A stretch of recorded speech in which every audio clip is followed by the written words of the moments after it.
नमस्कार, जय श्री राम, वंदे मातरम, भारत माता की जय। मैं ਤੁਹਾਡਾ डॉक्टर NK चलोत्रा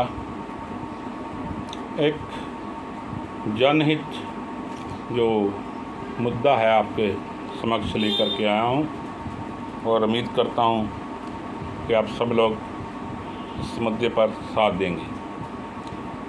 वैसे तो पूरे विश्व भर में बहुत से देशों पे जल का संकट मंडरा रहा है। पानी जो पृथ्वी के अंदर है वो कम हो रहा है दिन प्रतिदिन,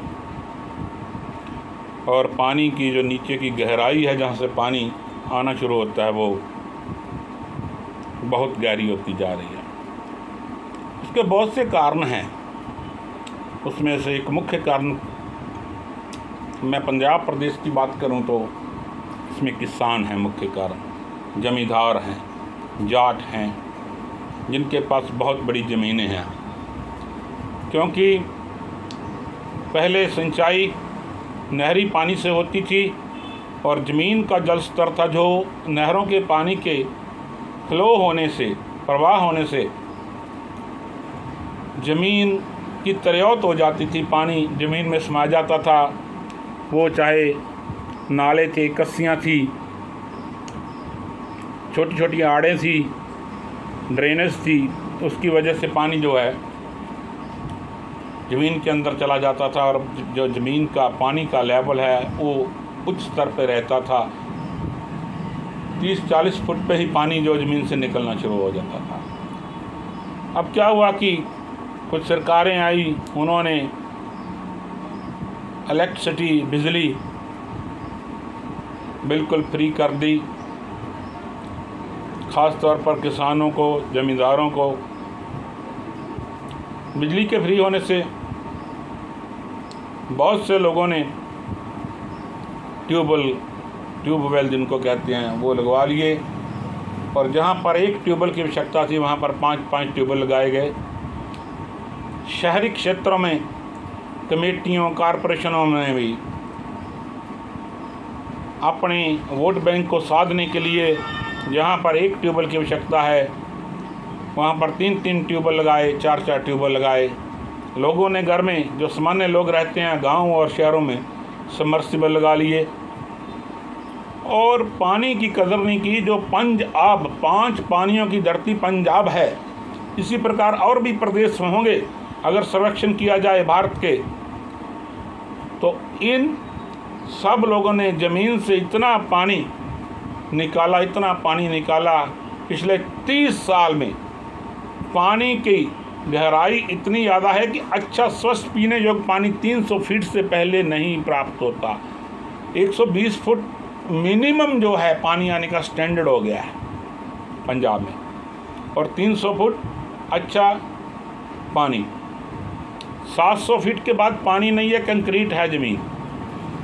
बहुत बड़ा जल संकट है। जितने भी सीवेज हैं, इंडस्ट्रियल वेस्टेज है, फैक्ट्रीज वेस्टेज है, और भी कूड़ा करकट है, सब लोग नदियों में, नहरों में, जल स्रोतों में डालते जा रहे हैं। पानी वो जो है हमने नदियों का, नहरों का, जल स्रोतों का इतना गंदा कर दिया है, इतना पॉइजनस कर दिया है, तो जलीय जीव वहाँ पर भी जो है सर्वाइव नहीं कर पा रहे।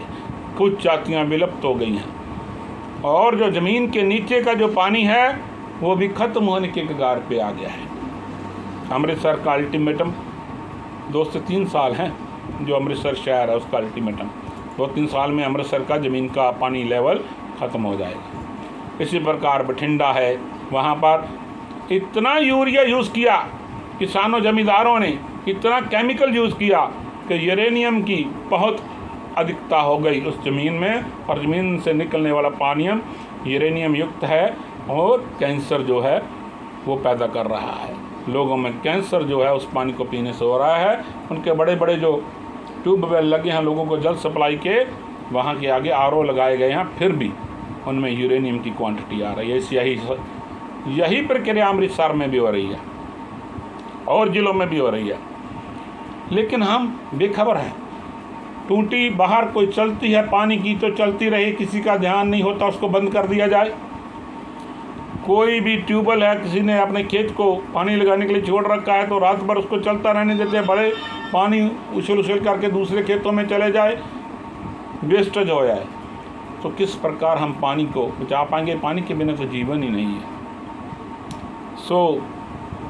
मैं आपसे निवेदन ये करना चाहता हूँ, एक तो ये ट्यूबवेल, शहरों के, गाँव के समर्सिबल, इनकी संख्या को कम किया जाए।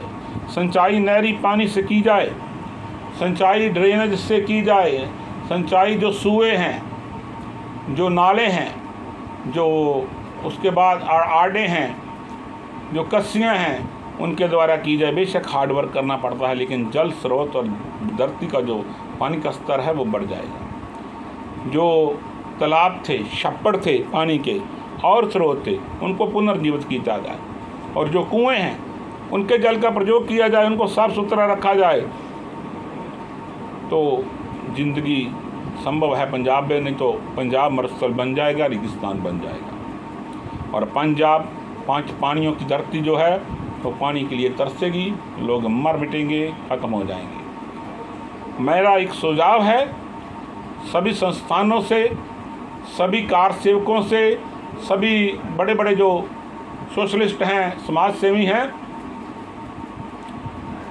जहाँ से पंजाब की सीमा शुरू होती है और पंजाब में जहाँ से नदियाँ प्रवेश करती हैं, एंटर होती हैं, प्रत्येक नदी के दाएं और बाएं ओर 100 से 200 मीटर का गैप रख कर के दोनों तरफ, दोनों कंढों पे, दोनों किनारों पे 2 बड़ी बड़ी नहरों की खुदवाई की जाए, प्रत्येक नदी के दाएं और बाएं किनारे पर। और जो खुदाई है वो समाज सेवी संस्थाएं करें, सामान्य लोग उसमें हिस्सा लें, और बड़ी नहरें खोदी जाए। वो नहरें पूरे पंजाब क्षेत्र से बाहर तक, जहाँ तक नदियाँ जाती हैं वहाँ तक उनकी खुदाई की जाए, और उनके ऊपर पुलिया, पुल, ब्रिज, फ्लाईओवर बनाने का काम सरकार पे छोड़ दीजिए, वो सरकार करे, केंद्र या प्रांतिक सरकार। और वो दोनों किनारे पे जो नदियाँ बनेंगी, नहरें बनेंगी नदी के दोनों किनारों पर, उन नदियों में industrial water, sewerage water, factory wastage water और भी गंदगी जो है दोनों तरफ उनमें डाल करके नदी के अंदर कोई भी सीवेज, कोई भी गंदगी, कोई भी फैक्ट्री का पोल्यूशन वाटर कोई भी ऐसा ना डाला जाए। उनके ऊपर जो है जहाँ जहाँ रोड्स निकलती हैं, रेलवे निकलती हैं, उनके ऊपर जो और भी जो साधन हैं वो सरकारें उनके ऊपर उनका निर्माण करे। और लोग जो हैं वो दोनों नहरें, दोनों तरफ, पंजाब में 3 दरिया हैं, तीनों के आसपास जहाँ से पंजाब में वो प्रवेश करते हैं और जहाँ तक ख़त्म होते हैं, जिला वाइज जिन जिन के ज़िलों को वो लगते हैं, वो लोग एक कार सेवा के रूप में जा कर के कार्य करते हुए दोनों तरफ जो हैं वो नदियाँ के वो बड़ी नहरें बनवा दें और उनको आगे जाने दें। और जो उसके आगे का प्रदेश आएगा उनको कोई आगे का काम आपका, उसके आगे का प्रदेश आएगा आगे का काम उनका, जब तक वो समुद्र में नहीं गिर जाती। इस तरह जो जल हैं उनको स्वच्छ रखा जा सकता है। जल स्वच्छ रहेगा, नदियों में गंदगी नहीं गिरेगी, जल स्तर भी बड़ा रहेगा। और जो नहरें हैं उनमें आप कृपया कोई भी कूड़ा करकट, कोई भी आपका जो पूजा का जो होता है बड़ा बचा हुआ अवशेष वो मत डालें, वो कहीं भी किसी गड्ढे में गाड़ करके उसमें दबा दें। जहाँ कहीं और ऐसी जगह जहाँ पर वो वेस्टेज रखने का भंडार हो, पूजा का जो बचता है वो वहाँ पर रखें। नदियों में कोई भी गंदी चीज़ ना डालें, नहरों में कोई गंदी चीज़ ना डालें। जो सूए हैं, जो नाले हैं, जो कस्सियाँ हैं, उसमें ऐसा कुछ ना डालें और पानी को स्वच्छ बनाएं। साहिब श्री गुरु ग्रंथ साहिब महाराज पातशाह जो है उसमें 10 गुरुओं की बानी में जो आता है, उन्होंने कहा पवन गुरु पानी पिता, पानी को पिता का दर्ज दिया हुआ, और माता तरत महत्व, और धरती को माता का दर्ज दिया है, और हवा को गुरु का दर्ज दिया है। तो सो गुरु ग्रंथ साहिब महाराज पातशाह भी ये फरमाते हैं, हम बानी बोल रहे हैं। सो इस तरह का अगर हम सम्मान इस प्रकृति को देंगे तो प्रकृति हमें क्षमा कर देगी, बख्श देगी, और शायद ये जो वेदर है, ग्लोबल वार्मिंग है, ये कम हो जाए। हमने देखा है दिन प्रतिदिन जो टेम्परेचर है पंजाब का और भारत देश का बढ़ता जा रहा है। लोग बड़े स्तर पर एसी घर पे लगा रहे हैं, प्लांटेशन कोई करके राजी नहीं, अपने घर के आगे कोई भी वृक्ष लगा करके राजी नहीं, कोई बूटा लगा करके राजी नहीं, कोई रुख लगा करके राजी नहीं। मैं सबसे अनुरोध करता हूँ, कृपया एक एक वृक्ष अपने घर के बाहर बड़ा या छोटा अवश्य लगाएं, जिससे ग्लोबल वार्मिंग कम होगी। आपको एसी लगाने की आवश्यकता भी नहीं पड़ेगी, वही फराटे वाला पंखा आपको एसी से ज़्यादा कूलिंग देगा। मुझे पता है मेरे इन शब्दों से, ऐसे निवेदन से कुछ होने वाला नहीं, लेकिन प्रयास करना ये मेरा परम कर्तव्य है। मेरा पंजाब जो है वो बेआब होने जा रहा है, इसलिए मैं सबको निवेदन करता हूँ, पंजाब उजड़ जाएगा, ज़िंदगी ख़त्म हो जाएगी, लोगों को दूसरे प्रदेशों में जाना पड़ेगा जहाँ पानी है, पर पानी हमने नदियों का, नहरों का गंदा कर दिया है, कैसे जीवन जिएंगे। सो मेरी हाथ जोड़ करके विनती है आप सबको, कृपया जल को बचाएं। आपका सेवक दास डॉक्टर नरेश कुमार चलोत्रा निवेदन करता है, कृपया इस पर विचार करें। आपका बहुत बहुत धन्यवाद। जय सिया राम, वंदे मातरम, भारत माता की जय। जय हिंद।